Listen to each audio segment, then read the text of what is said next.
Assalamualaikum warahmatullahi wabarakatuh, Bapak Ibu. Selamat siang dan salam sejahtera. Hari ini saya akan menyampaikan video tentang penerapan kecerdasan finansial. Ya, ini untuk grup BTD di topik kecerdasan finansial. Ini cara menerapkan kecerdasan finansial itu ada 3, Bapak Ibu. Yang pertama 3 langkah ya. Hilangkan kredit konsumtif, yang kedua pertahankan tingkat kehidupan, yang ketiga dapatkan penghasilan pasif.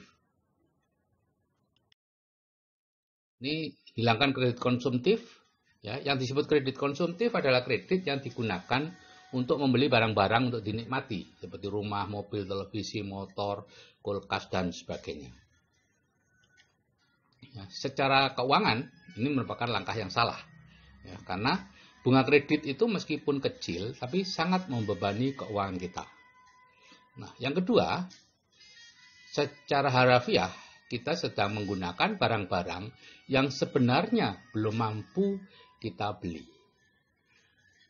Kemudian ditambah lagi dengan pendampingnya. Kalau kita membeli rumah misalnya, maka kita merasa perlu menambah macam-macam gitu ya. Ada sofa, ada kulkas, ada apa, dan lain-lain. Ya. Nah, kalau Bapak Ibu menginginkan ketenangan hidup, hilangkan semua kredit konsumtif kita. Terutama kredit konsumtif yang cicilannya dibayar dengan penghasilan aktif. Memang sangat tidak mudah, karena itu seolah-olah sudah menjadi biasa. Tapi itu tidak biasa, Bapak Ibu. Ya.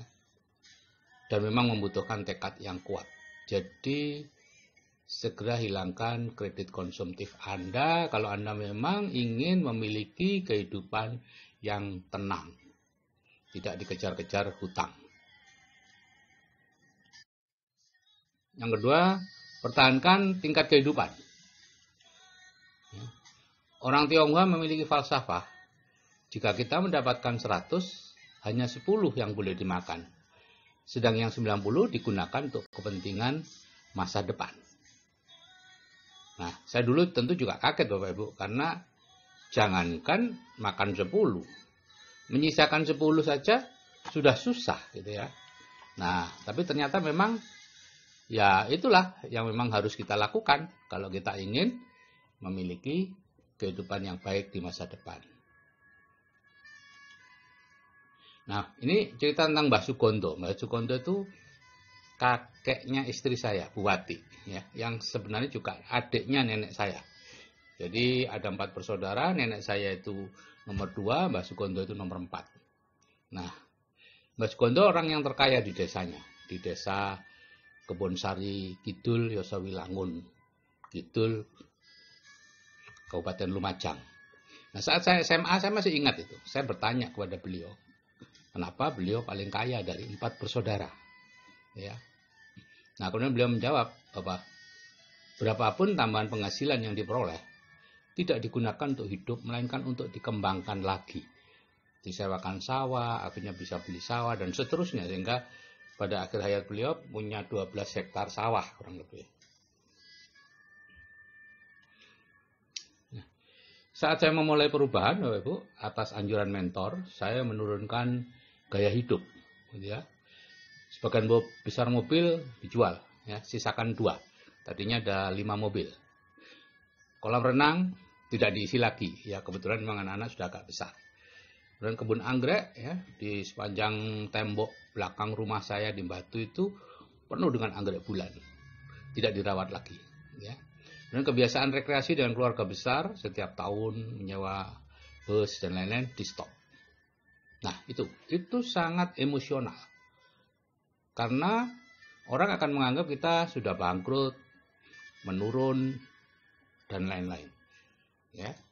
Mereka tidak tahu apa yang kita tahu. Dan yang ketiga, langkahnya adalah mendapatkan penghasilan pasif. Bisa dengan cara investasi atau dengan bisnis bersistem. Ya, kalau Bapak Ibu melihat di cash flow kuadran, ada di kuadran kanan, yaitu investasi dan bisnis bersistem. Bisnis bersistem ada 3, yaitu korporasi atau konglomerasi, yaitu jaringan bisnis besar. Yang kedua adalah waralaba atau jaringan bisnis sejenis. Dan yang ketiga networking, jaringan perorangan. Nah, Bapak Ibu mau menggunakan yang mana untuk mendapatkan penghasilan pasif, apakah investasi, apakah bisnis-bisnis bersistem, itu tergantung dari usia Bapak Ibu, keahlian bisnis, dan modal yang dimiliki. Ya. Kalau usianya masih muda, ya silakan membangun korporasi atau konglomerasi. Ya, jatuh bangun dalam bisnis itu biasa. Ya, kalau punya modal, ya silakan membeli investasi atau membeli waralaba. Gitu ya. Tapi kalau Anda usianya sudah di atas 30, tidak punya keahlian bisnis, tidak punya modal seperti saya dulu, pilihan Anda sangat terbatas, yaitu di networking. Kalau Anda mendapatkan penghasilan pasif, kalau ingin mendapatkan penghasilan pasif. Kalau ingin bekerja terus seperti sekarang, ya tidak masalah, itu pilihan saja. Nah, ini kalau Anda ingin berbisnis, ada dua cara untuk bebas finansial melalui bisnis. Yang dimaksud bisnis ini bukan bisnis networking, tapi bisnis konvensional. Yang pertama adalah mendirikan korporasi atau konglomerasi tadi itu ya. Itu pun ada dua cara. Yang pertama adalah coba-coba, artinya melakukan sendiri semuanya, ya, mendirikan bisnis, kemudian membangun sistemnya sehingga menjadi autopilot. Nah, di sini dibutuhkan waktu 20-30 tahun dan perlu 2-3 kali bangkrut. Ya. Makanya biasanya dikatakan yang muda aja, yang di bawah 30, silakan melakukan ini. Gitu ya. Yang di atas 30 sudah berkeluarga dan lain-lain kadang-kadang sulit. Karena secara sikap sudah tidak benar. Kemudian cara yang kedua adalah membangun bisnis networking sampai berhasil. Ya. Bisnis networking yang benar. Kemudian menerapkan ilmunya untuk membangun korporasi. Ya, jadi Robert Kiyosaki mengatakan bisnis networking dengan sistem yang sudah teruji, ya, usianya sudah di atas 10 tahun, kemudian memiliki pendidikan yang baik. Atau cara yang berikutnya adalah 4 langkah menuju kebebasan finansial. Ya, tadi dua cara ya. Pertama mendirikan korporasi, konglomerasi. Yang kedua 4 langkah menuju kebebasan finansial. Langkah pertama mendirikan bisnis apa saja. Kemudian langkah kedua reinvestasi di bisnis, terus menerus hasil bisnis direinvestasikan lagi, reinvestasikan lagi, terus menerus sampai bisnisnya besar. Setelah itu keuntungan dari bisnis diinvestasikan di properti. Barulah langkah keempat menikmati kemewahan dari hasil properti. Anda bisa hidup mewah dengan hasil dari properti Anda. Nah, kebanyakan orang yang saya lihat adalah hanya 2 langkah. Yang pertama mendirikan bisnis, kemudian langkah berikutnya langsung keempat menikmati kemewahan dari hasil bisnis. Akibatnya apa ya? Mereka terus-menerus mengawal bisnisnya. Ya, tidak bisa bebas finansial. Bisnis mereka bukan aset. Jadi mereka bukan pemilik bisnis tapi pelaku bisnis.